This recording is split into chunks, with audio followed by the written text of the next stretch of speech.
My research at CSIR was on signal processing. So we did a lot of research around radar applications for the military.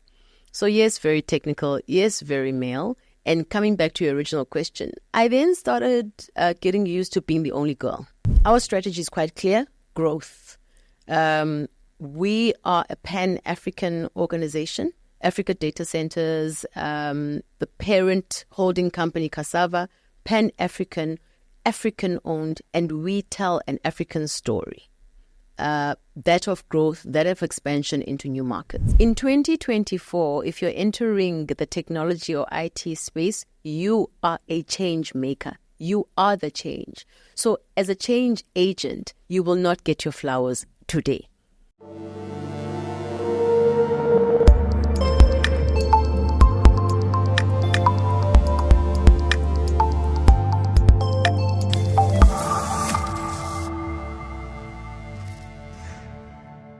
Hello and welcome to ITWeb TV with me, Sibahle Malinga.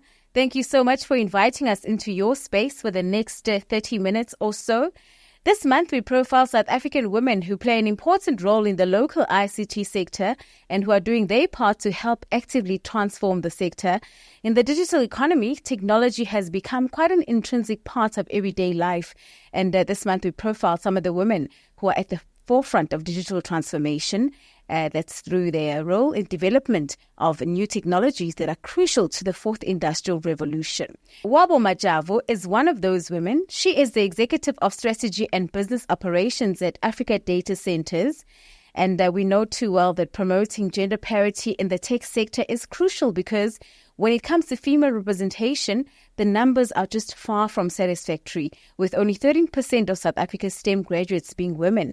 That's according to the World Economic Forum's 2023 Gender Parity Report. Now, this, of course, has resulted in a dramatically low number of women working in the STEM fields, as well as a lack of female representation in key leadership positions. So today, we are going to be asking the question, is this changing, and is this changing at a fast enough pace?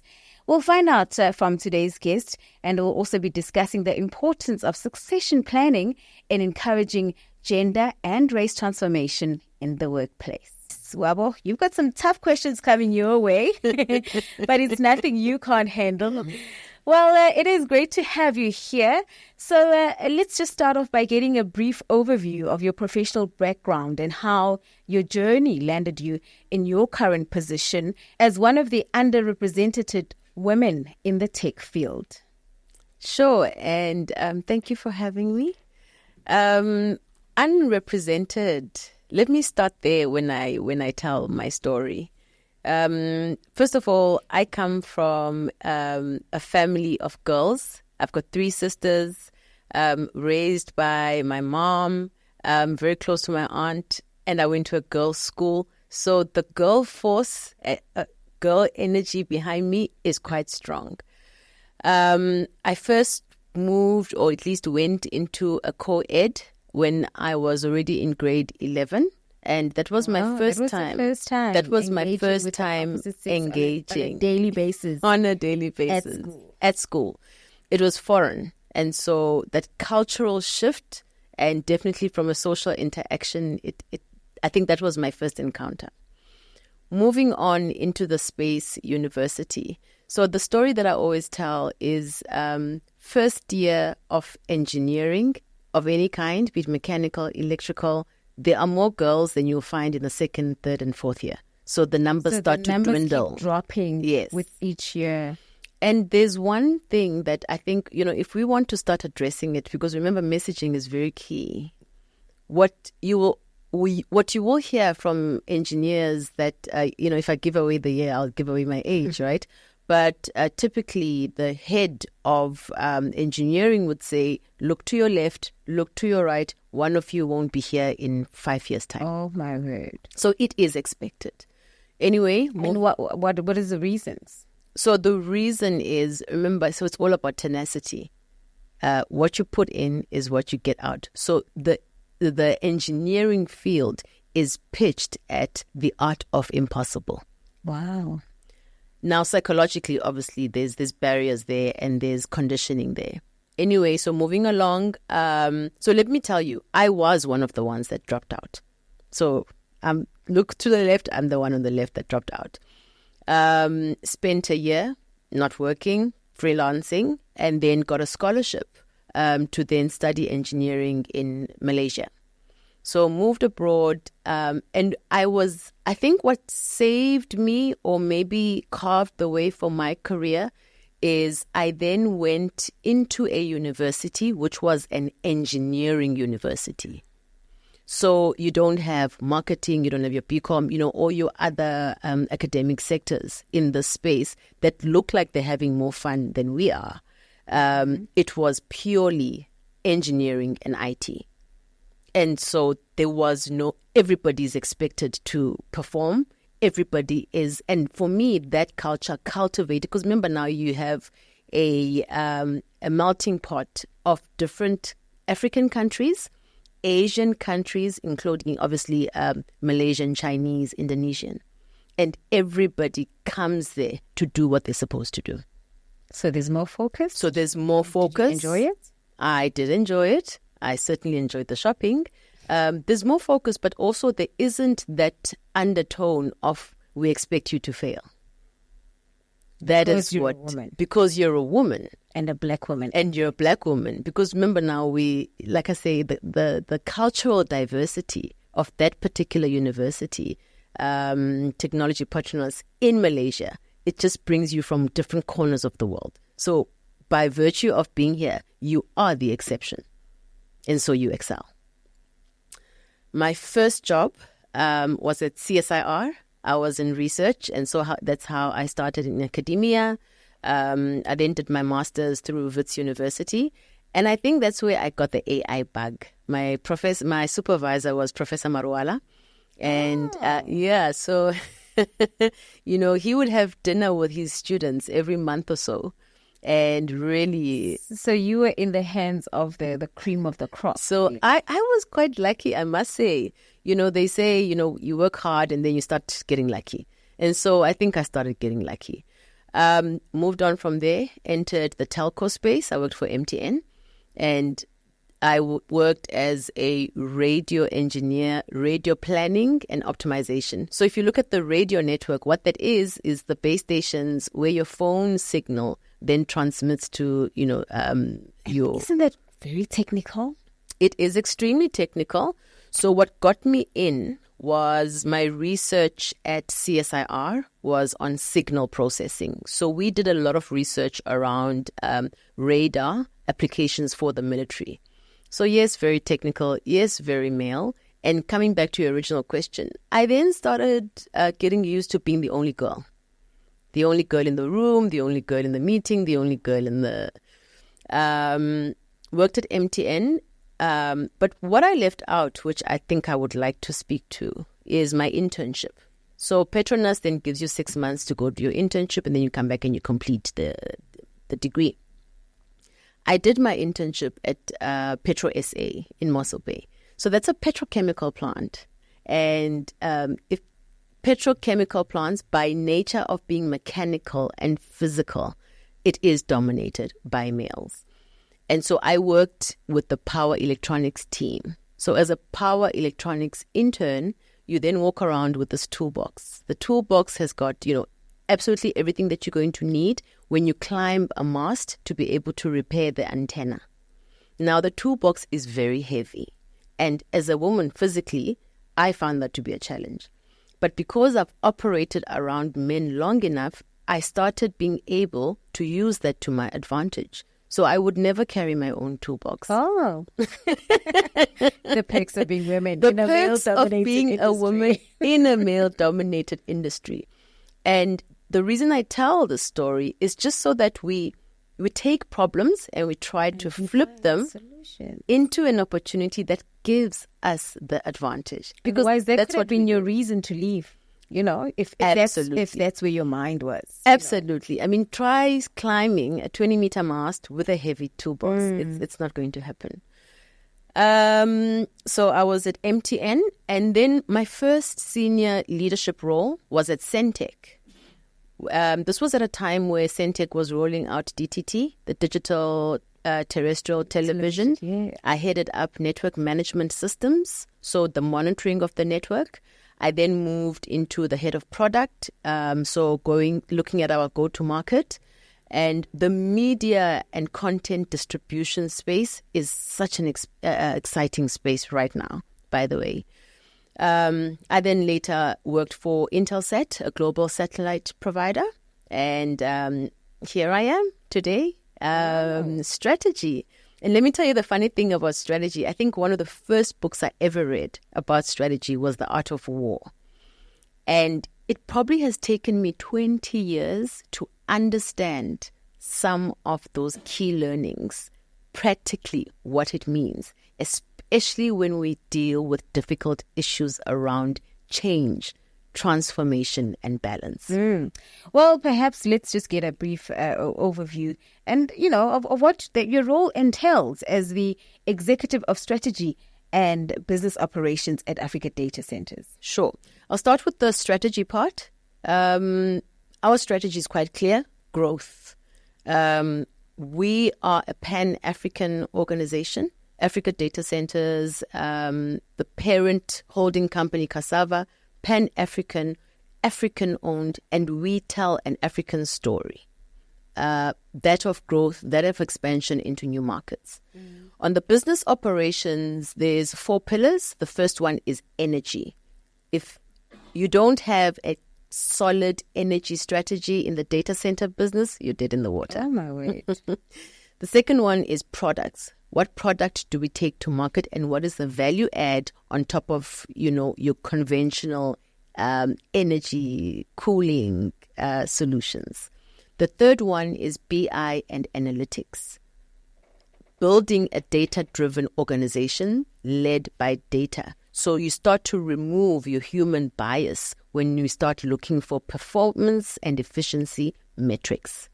The fourth pillar is then service delivery, which is once we receive an order from a customer, for that server to go live, there's connectivity backbone, there is power, there is what we call either purpose-built or fit-out, which is basically racking and stacking.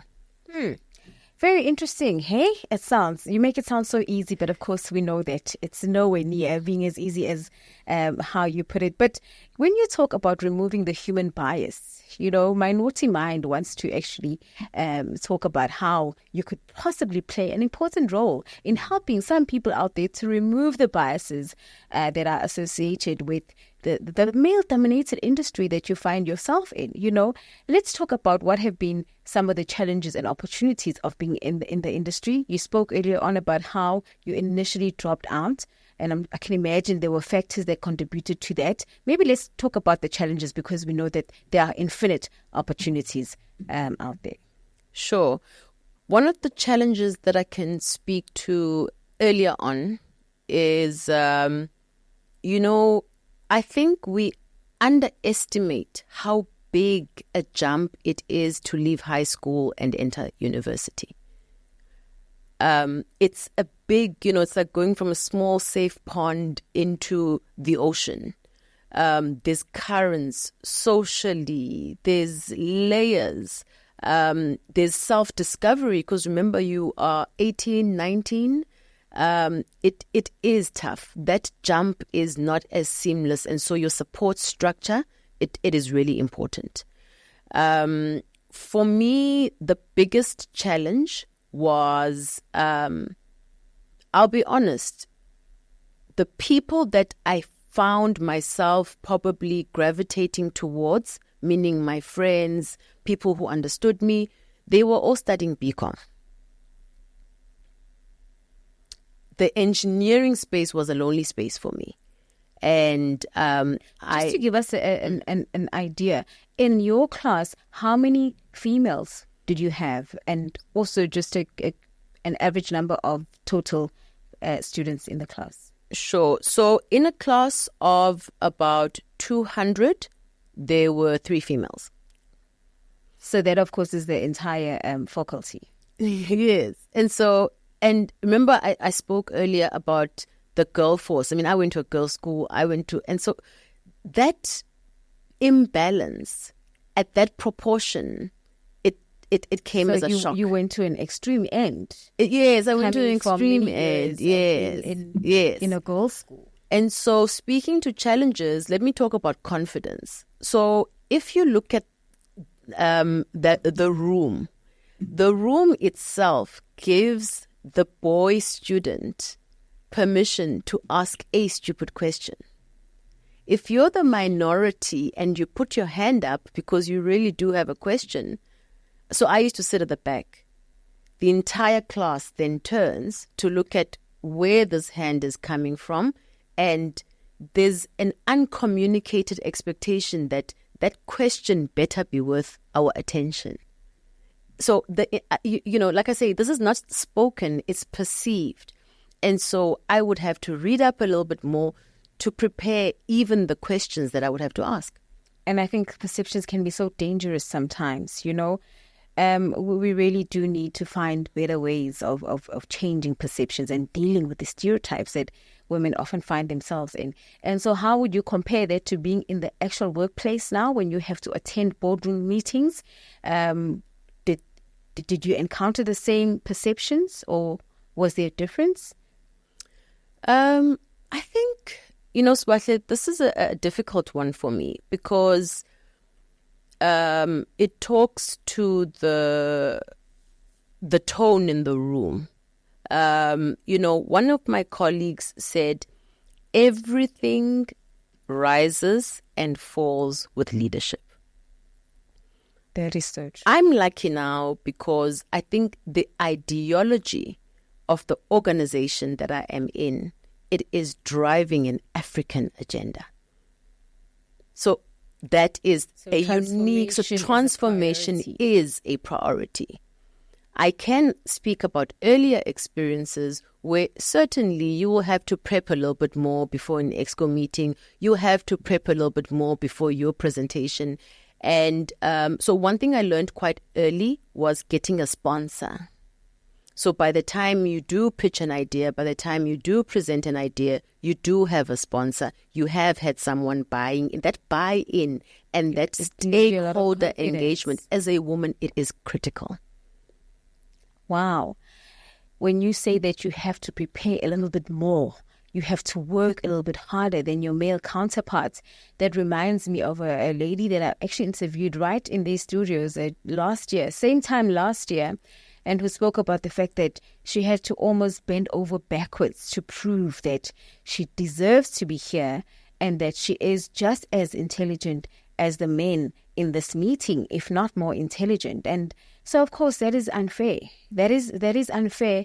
And how do you think that, and it's harmful, those are destructive, harmful norms that we have to deal with in everyday life. And this, I don't think this is just in the IT sector, but it is just unfortunate that, the ICT sector happens to be male dominated, and of course there's a difference. But how do you think is the best way to deal with those norms, those stereotypes? Because I believe that just ensuring that we've got enough number of women in a company is not enough. That's just playing a numbers game.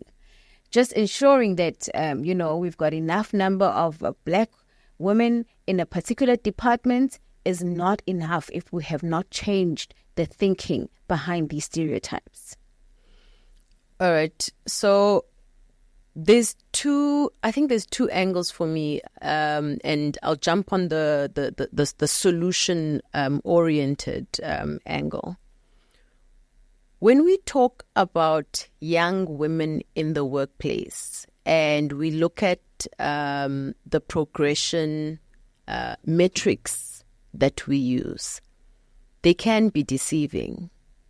If you want to look at the advancement of women and you look at, for example, the number of entry-level jobs that, young graduates are getting that are black and female, and then you look at your probably board representation and C-suite representation, you would get an optimistic view.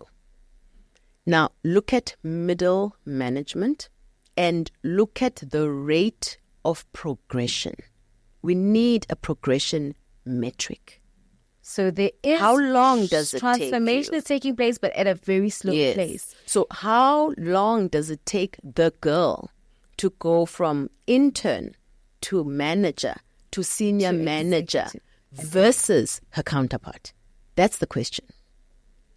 An appointment is the easy part, remember? And that's where it comes back to leadership. Appointment is the easy part.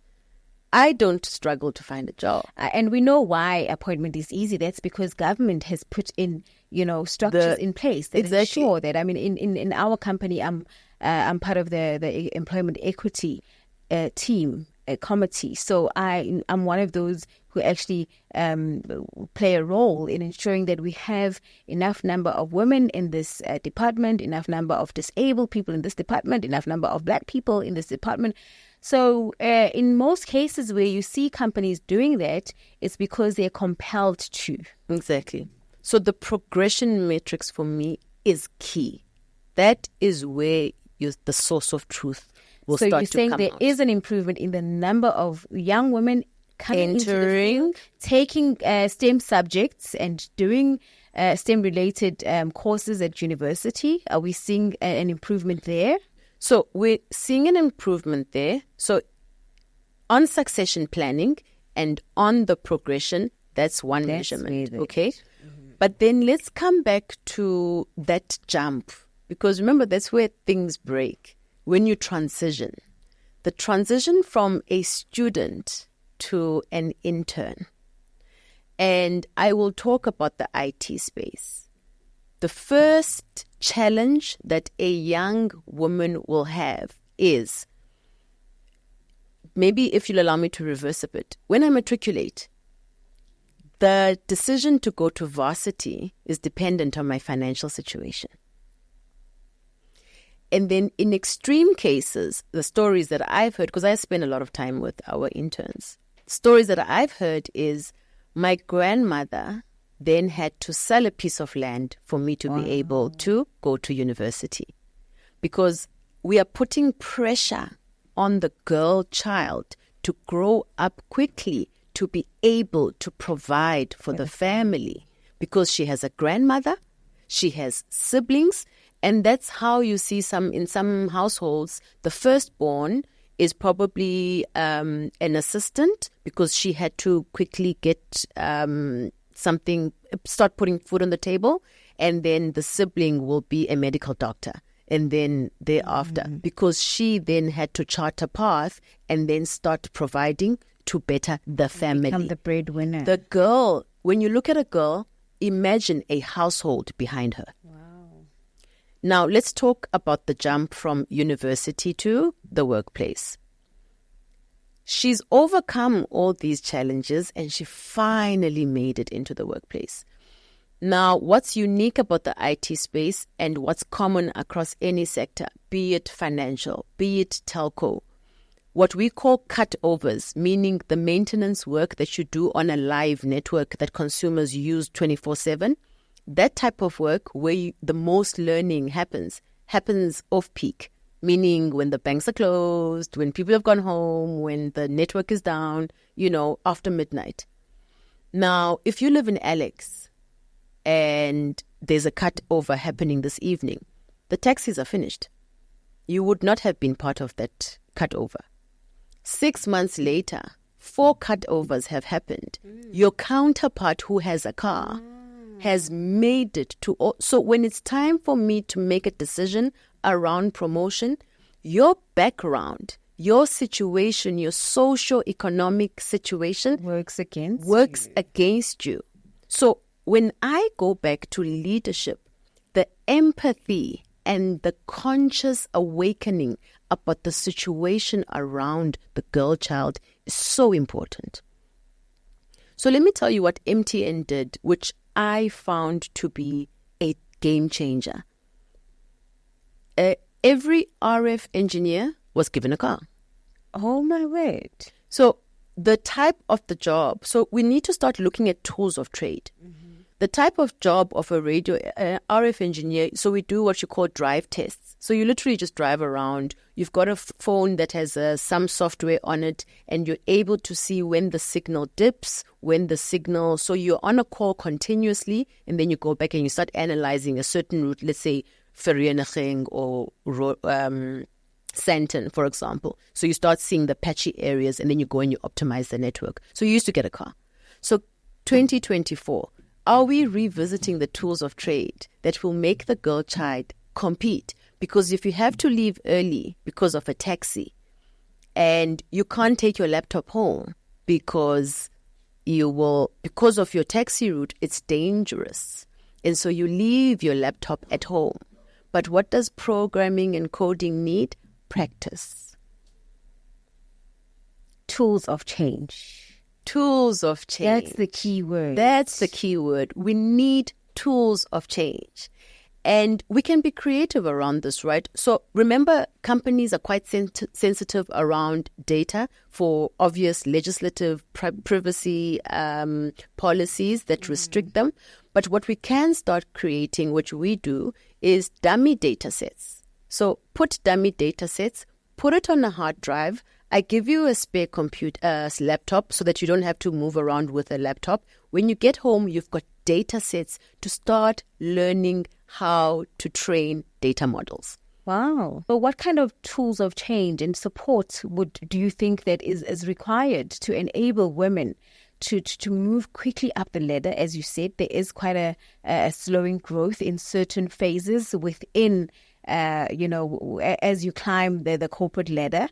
What do you feel is missing? Because even now, even with internships, we are seeing a lot of interns coming into ICT, but that's because there are so many skills development and so many initiatives that companies, together with government, have established in order to be, intentional about having more women enter the STEM field. So what should South African companies, particularly those in the ICT sector, do to be intentional about not just hiring more females, but ensuring that females are able to move up the ladder at as quick a pace as their male counterparts? Sure. Tools of change, I quite like that term. It has a ring to it. So the first one is transportation. We have to be flexible.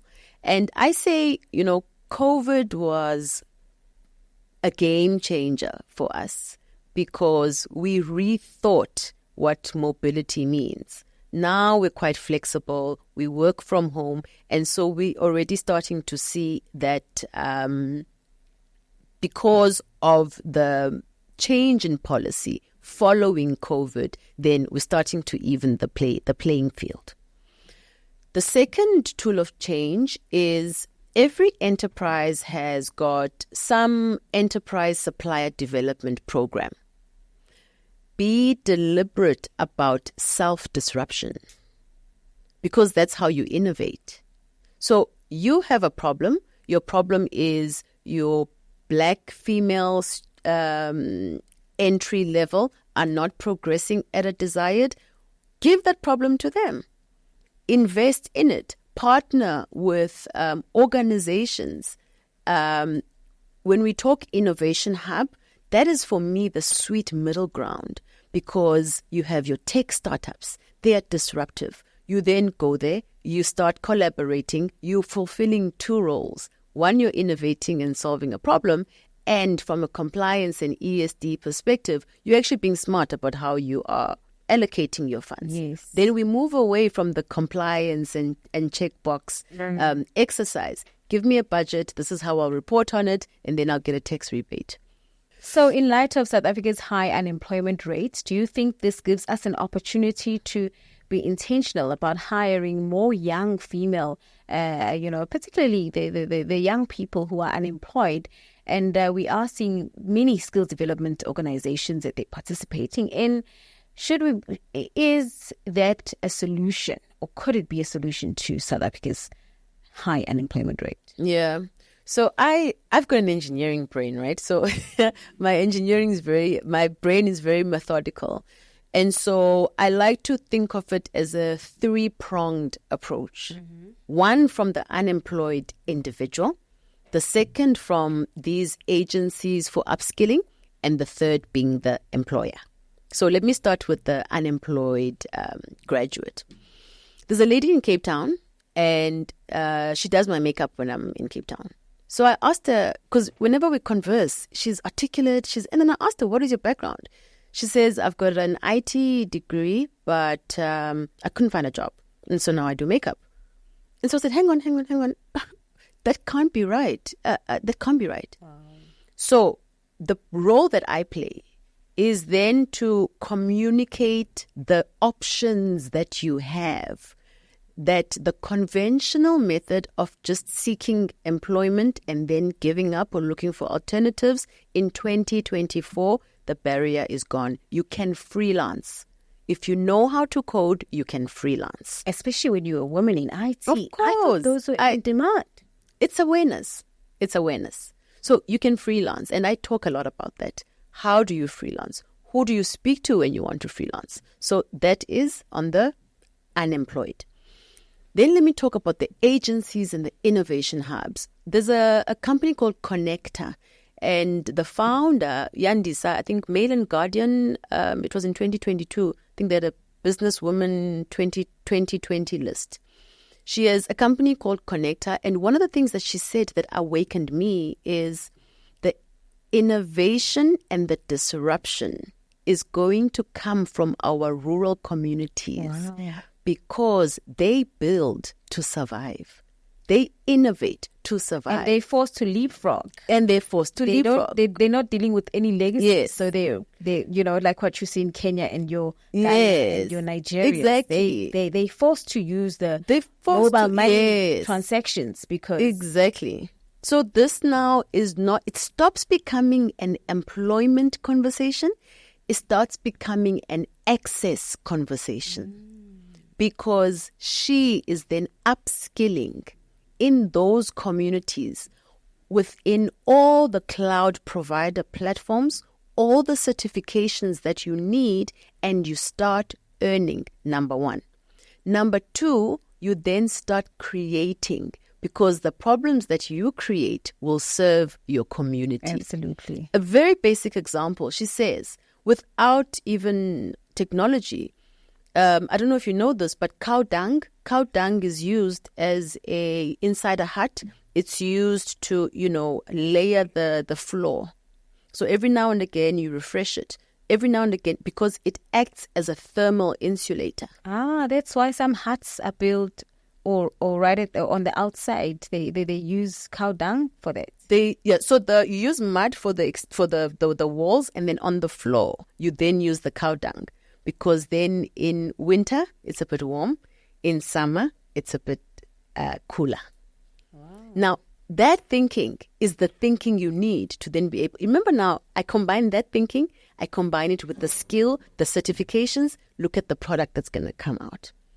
And let's talk about intellect and stereotype, because I think this narrative, it really does need to be corrected. If you look post-World War II, programmers were women.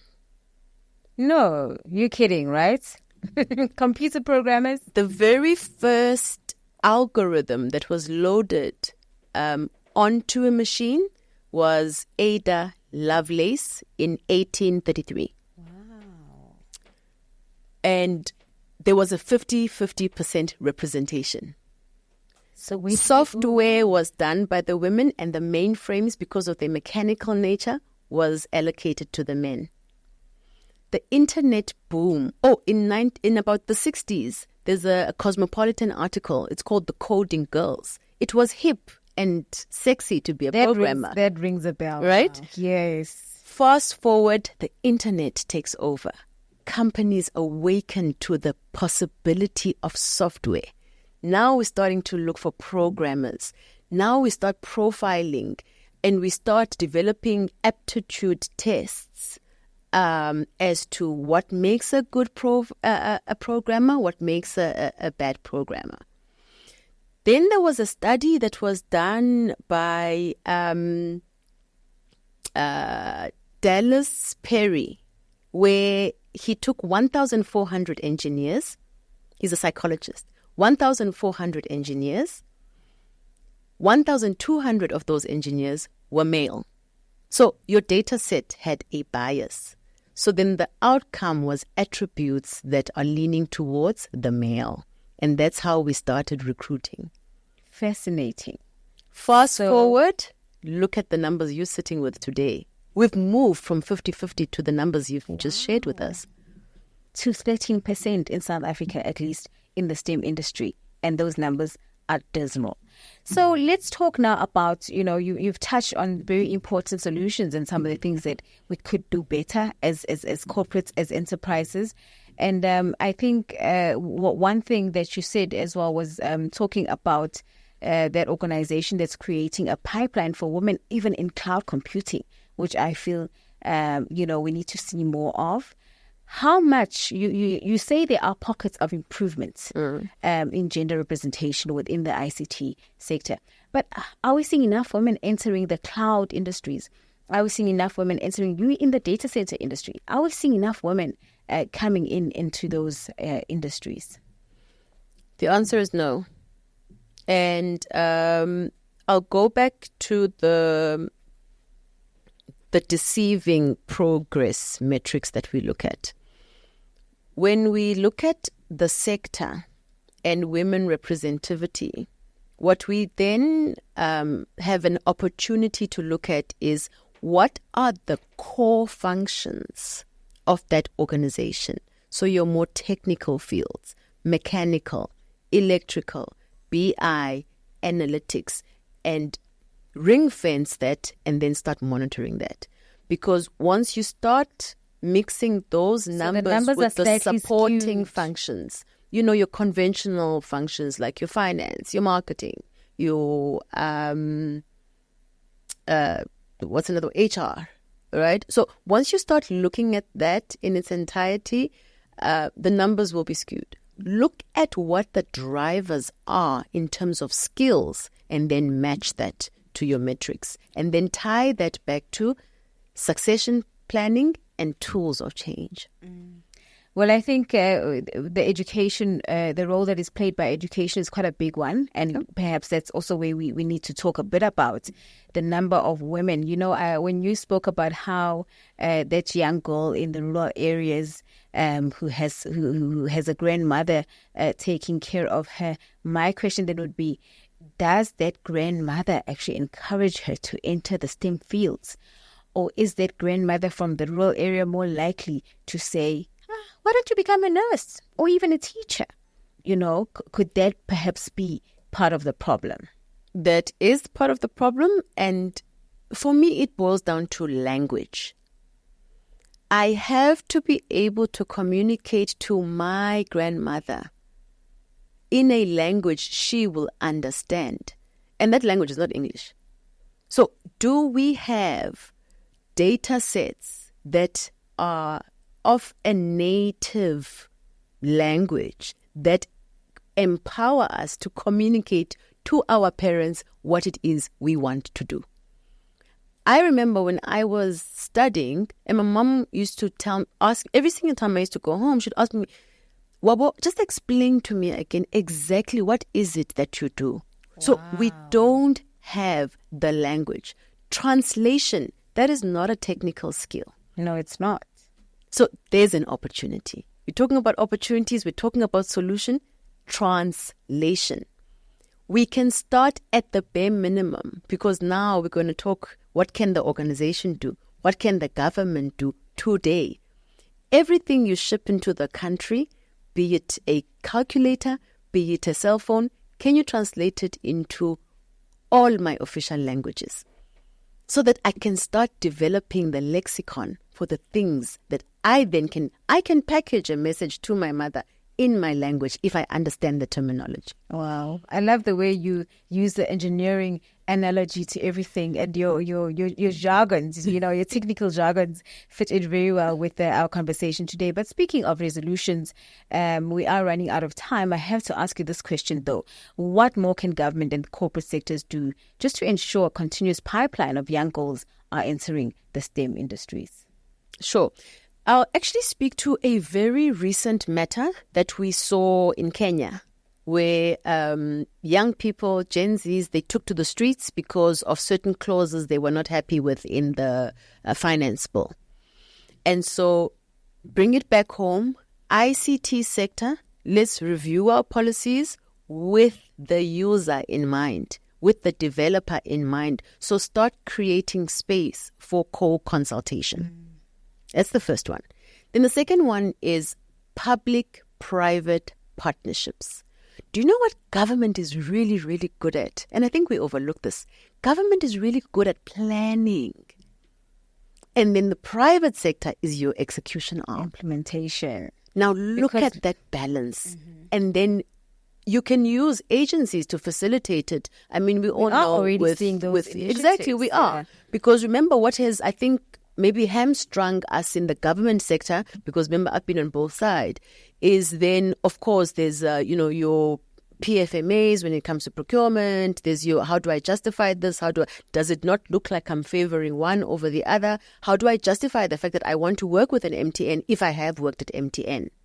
So we're starting to see that improving. So public-private partnerships, and in line with the consultation with the Gen Zs, use the Gen Zs to self-disrupt.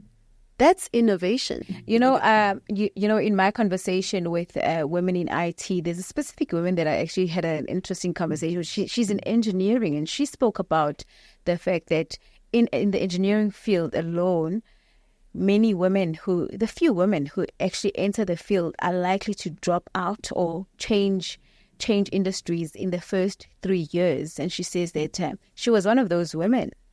She is one of those women, and she ended up coming back into the industry. So she spoke about the discrimination, the stereotypes, etc., etc. Have you experienced any of that? And tell us about your experience if you've had any. Yeah.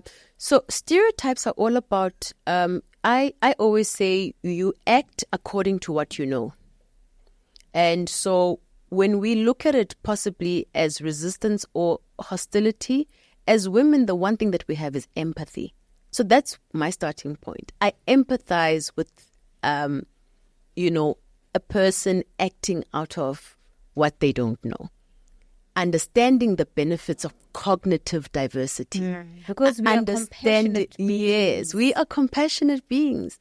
Understanding that you have overlooked the fact that the product that you are building, the consumer, is not a man or may not be a man.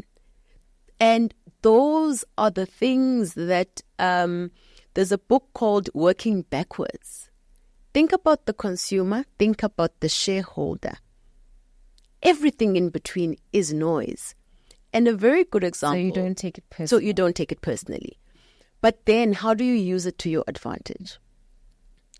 One of the companies I worked for, so the access card, you tag in and out. I was then made aware that they're actually tracking the number of hours that you are in the office. And so I used that to my advantage because then I would stay at work and I would then be able to consult with the technicians and operators long after my team leader has gone home so that I can learn more and grow more in that time. Wow, fascinating. And that's exactly what happened. Did you get to learn?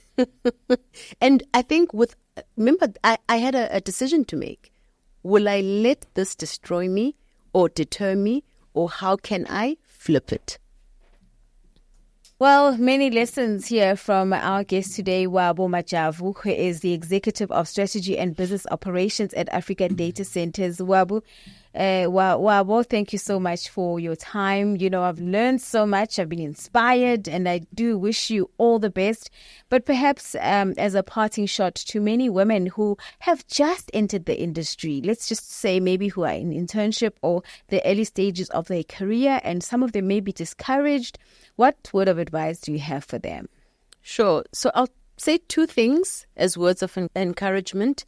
In 2024, if you're entering the technology or IT space, you are a change maker. You are the change. So as a change agent, you will not get your flowers today. The second thing I'd like to say is sense of self and awareness and self-mastery. So if you're a young girl and you're feeling discouraged, and as a woman, if you are given a label, and then you try and change because of that label, trust me, you'll get another label. So start with self. Whatever label comes, you do not have to internalize it, personalize it. It is a calling. We have empathy. So it is then our responsibility to make the better decisions and the choices and keep the workspace positive. Wow, that's absolutely amazing. So sense of self, remember who you are, and just be comfortable in your own skin and acknowledge that you are not perfect, and that's okay. Also, I think just focus on your positive attributes more than anything. Well, that brings us to the end of today's program. Thank you so much for tuning in. Thank you to my guest, Wabo. And of course, remember to subscribe and follow us on Twitter at ITWeb. That's our handle. Adios.